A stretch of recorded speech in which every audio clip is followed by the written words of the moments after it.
हजरत तमीम दारी रजी अन फरमाते हैं कि हम एक बार हुजूर सल्लल्लाहु अलैहि वसल्लम के बारगाह अक़दस में हाजिर थे कि एक ऊंट भागता हुआ आया और सल्लल्लाहु अलैहि वसल्लम के सरे अनवर के पास आकर खड़ा हो गया जैसे कान में कोई बात कह रहा हो। आप सल्लल्लाहु अलैहि वसल्लम ने फरमाया कि ऊंट पर सुकून हो जा, अगर तू सच्चा है तो तेरा रब तुझे फ़ायदा देगा, अगर तू झूठा है तो तुझे उस झूठ की सज़ा मिलेगी जो हमारी पनाह हमें आ जाता है। अल्लाह ताला भी उसे अमान दे देता है और हमारे दामन में बना लेने वाला कभी नामुराद नहीं होता। हमने अर्ज़ किया, रसूल अल्लाह सल्लल्लाहु अलैहि वसल्लम, यह ऊँट क्या कहता है? आप सल्लल्लाहु अलैहि वसल्लम ने फरमाया, ऊँट के मालिकों ने इसे ज़बह करके इसे खा लेने का इरादा कर लिया था तो यह उनके पास से भाग आया है। तुम्हारे नबी सल्लल्लाहु अलैहि वसल्लम से मदद मांगी है। हम सब अभी गुफ्तगू में मशगूल थे कि उस ऊँट के मालिक भागते हुए आए। ऊँट ने उनको आते हुए देखा तो दोबारा हुजूर सल्लल्लाहु अलैहि वसल्लम के सरे मुबारक के पास खड़ा हो गया।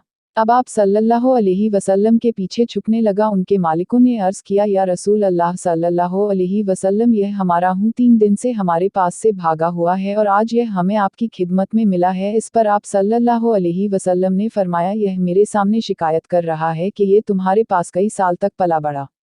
जब मौसम में गर्मा आता तो तुम घास और चारे वाले इलाके में इस पर सवार होकर जाते और जब मौसम में शर्मा आता तो तुम इसी पर बैठकर गर्म इलाकों की तरफ जाते। अब जबकि इस खस्ताहल की उम्र में पहुंच गया है तो तुम इसे ज़बह करके इसका गोश्त खा लेने का इरादा कर लिया है। उन्होंने अर्ज़ किया, खुदा की कसम या रसूल अल्लाह सल्लल्लाहु अलैहि वसल्लम, यह बात बिल्कुल इसी तरह है जिस तरह आपने फरमाया। इस पर हुजूर सल्लल्लाहु अलैहि वसल्लम ने फरमाया, एक अच्छे खिदमत गुजार की उसके मालिकों की तरफ से क्या यही जजा होती है? तो वह अर्ज़ गुजार हुए कि या रसूल अल्लाह सल्लल्लाहु अलैहि वसल्लम, अब हम ना इसे बेचेंगे और ना ही इसे ज़बह करेंगे। उसके बाद आप सल्लल्लाहु अलैहि वसल्लम ने उस ऊँट को कुछ दरहम में खरीद लिया और फरमाया कि ऊँट जा, तू अल्लाह ताला की रजा की खातिर तू आज़ाद है। उस ऊँट ने हुजूर सल्लल्लाहु अलैहि वसल्लम के सरे मुबारक के पास अपना मुंह ले जाकर कोई आवाज़ दी तो आप सल्लल्लाहु अलैहि वसल्लम ने फरमाया, आमीन। उसने फिर दुआ की। आप सल्लल्लाहु अलैहि वसल्लम ने फिर फरमाया, आमीन। उसने फिर दुआ की। आप सल्लल्लाहु अलैहि वसल्लम ने फिर फरमाया, आमीन। उसने जब चौथी मर्तबा दुआ की तो आप सल्लल्लाहु अलैहि वसल्लम आबदीदा हो गए, आंखों से आंसू बहने लगे। हमने अर्ज़ किया, रसूल अल्लाह सल्लल्लाहु अलैहि वसल्लम, यह ऊँट क्या कह रहा है? आप सल्लल्लाहु अलैहि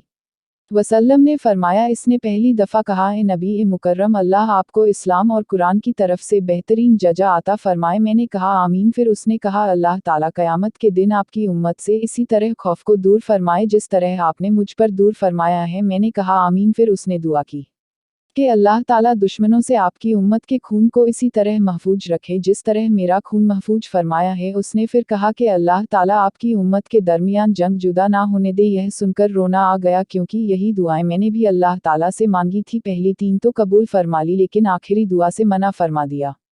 जब जिब्राइल अलैहिस्सलाम ने अल्लाह ताला की तरफ से मुझे खबर दी है कि मेरी यह उम्मत आपस में जंग करके फना होगी, जो कुछ होने वाला है कलम उसे लिख चुका है। मोहतरम हजरत नबी करीम सल्लल्लाहु अलैहि वसल्लम के हदीसे मुबारक में जो लिखा है आज वह बिल्कुल सच नज़र आ रही है। आज के दौर पर नज़र दौड़ाएं तो हम देखते हैं कि मुसलमान किस तरह एक दूसरे के खून के प्यासे हैं, एक दूसरे को किस तरह कत्ल करने को तैयार हैं, फ़िरका वारियत के नाम पर एक दूसरे के जान के दुश्मन बने हुए हैं। जितना नुकसान मुसलमान का किया है उतना शायद काफिरों ने मुसलमान का नहीं किया। हमें चाहिए कि हम अल्लाह ताला की रस्सी को मजबूती से थाम ले, फ़िरका वारियत को ख़त्म करें, एक उम्मत बन जाए और आपस की नफ़रतों को ख़त्म कर दें। मुसलमान का भाई है, आपस में प्यार और मोहब्बत से रहे। अल्लाह ताला हम सबको समझने और नेक बनने की तौफ़ीक़ अता फ़रमाए, आमीन।